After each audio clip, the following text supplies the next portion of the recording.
The mathematical reality is that you are overestimating your target retirement number by over $1 million because you are forcing yourself to run a marathon while wearing a 50-pound lead backpack labeled work expenses. You cross the finish line, sit down on the couch to rest, but absolutely refuse to take the backpack off because you mistakenly assume you were supposed to wear it forever. That sounds ridiculous, but financially it is exactly what millions of Americans are doing right now. You are likely measuring your retirement readiness using a massive, terrifying target based on your peak working years, completely unaware that this guarantees you will work a decade longer than necessary. But this ignores a powerful financial mechanism known as the Expenditure Cliff.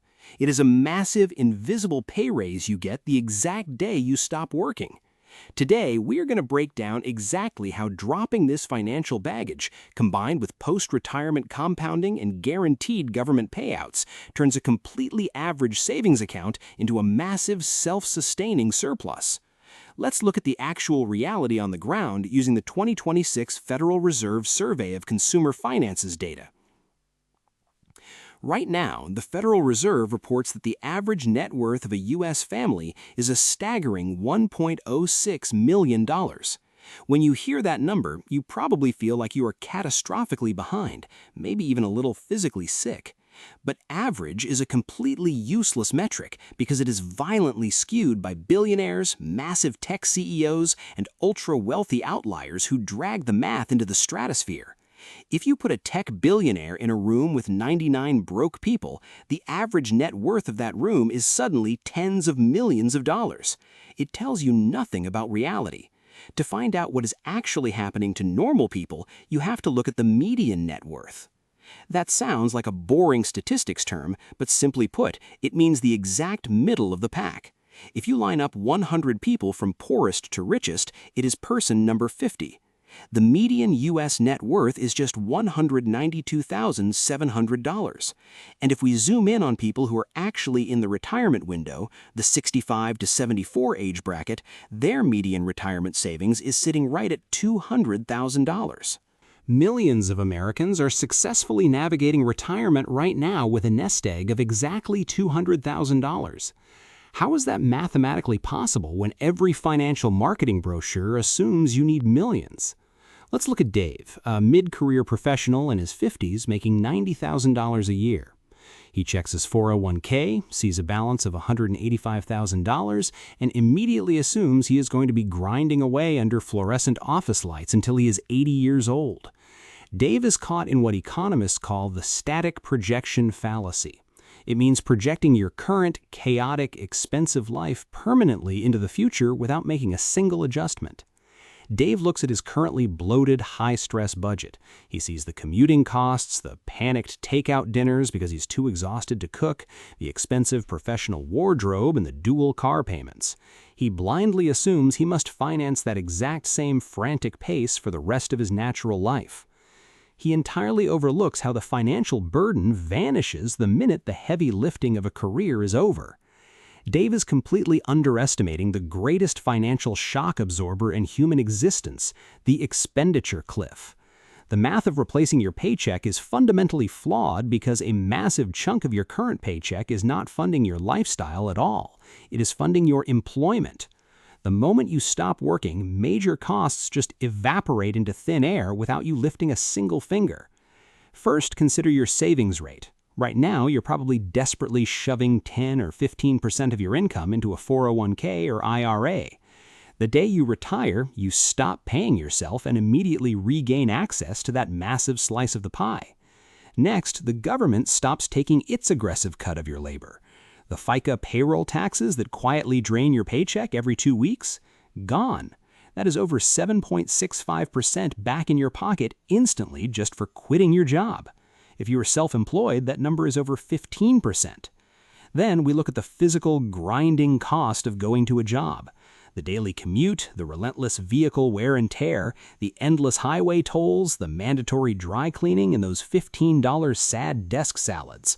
All of it vanishes at the cliff. You are no longer bleeding money just to sustain your ability to earn money. The data proves this undeniably. Looking at the 2026 data, Consumer expenditures peak at over $77,000 a year during those chaotic peak working years. But as you transition into the 65 to 74 age brackets, spending steadily declines to roughly $54,000 to $55,000. Your life actually gets cheaper because you are no longer subsidizing the cost of having a job. And we absolutely cannot talk about the expenditure cliff without talking about the single largest line item in your budget: housing. In your working years, paying $3,000 or $4,000 a month for a mortgage feels like a normal, suffocating reality. But by the time people hit their late 60s, that mortgage is generally either completely paid off or drastically watered down by 3 decades of inflation. Inflation is a terrifying force, but it actively destroys the burden of fixed-rate debt.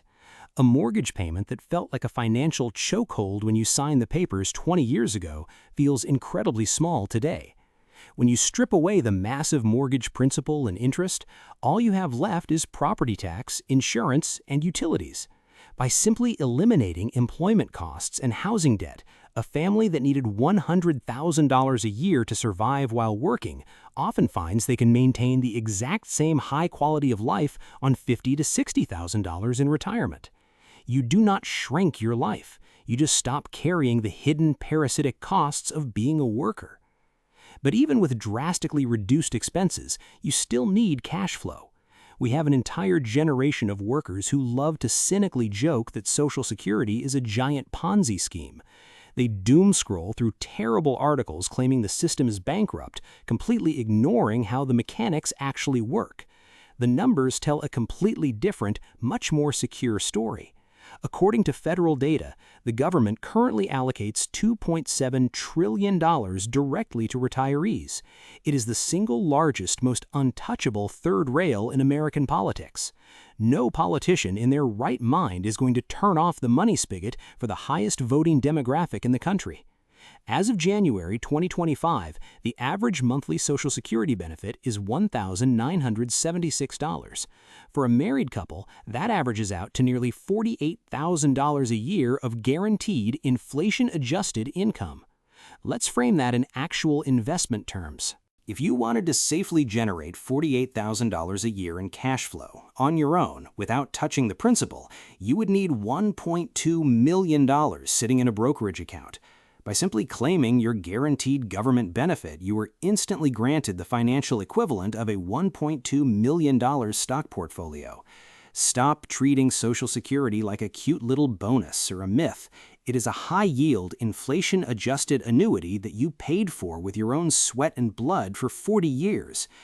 Now let's bring Dave back into the picture with his $200,000 median nest egg.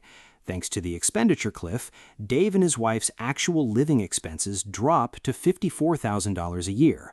Their combined Social Security brings in $48,000 a year. That means their massive, terrifying retirement shortfall is actually just $6,000 a year. Suddenly, that $200,000 nest egg isn't a tragic failure. It is more than enough to bridge a tiny $6,000 gap for decades. And this brings us to the most misunderstood mechanic of wealth building, the second life of your investments. When most people picture retirement, they picture a slow, depressing drain on their accounts until the money hits zero. But your money does not retire just because you did. Let's say you enter retirement with $500,000 in investments. Because Social Security is covering the vast majority of your core expenses, you only need to pull out $15,000 a year to cover the gap. What happens to the remaining $485,000? It stays in the market. It continues to compound. In a standard year of market returns, that portfolio is going to generate $35,000 to $50,000 in new passive gains. You only withdrew $15,000. Your portfolio is literally making more money while you sleep than you were taking out to live on. This is precisely why those in their 80s still hold an average retirement balance of over $819,000. They did not drain their accounts. They let the market do the heavy lifting. Now, a common argument against this optimistic math is sequence of returns risk. It means retiring at the exact worst possible moment, when the stock market crashes, forcing you to sell your investments at a massive discount just to buy groceries. Critics warn that you cannot rely on market growth, aggressively citing the famous 4% rule. But the 4% rule was designed by actuaries in the 1990s as an absolute worst-case scenario. It assumes you are a mindless robot who rigidly withdraws exactly 4% of your starting balance every single year, even while the global economy is burning down around you. In the real world, human beings are incredibly adaptable. When the market crashes, you make minor, painless tactical adjustments. You delay buying a new car, you skip a European vacation for a year, or you eat at home a little more often. Your flexibility as a human being is the single strongest hedge against market volatility. So, how do we turn this reality into a tactical advantage right now? First, utilize the super catch-up limit.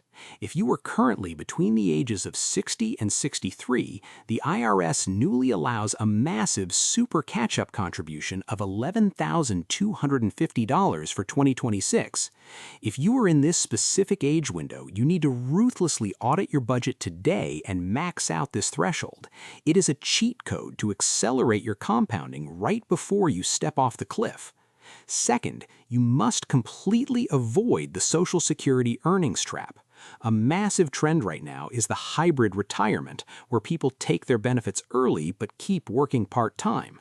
They think they're beating the system, but the government has a trap waiting.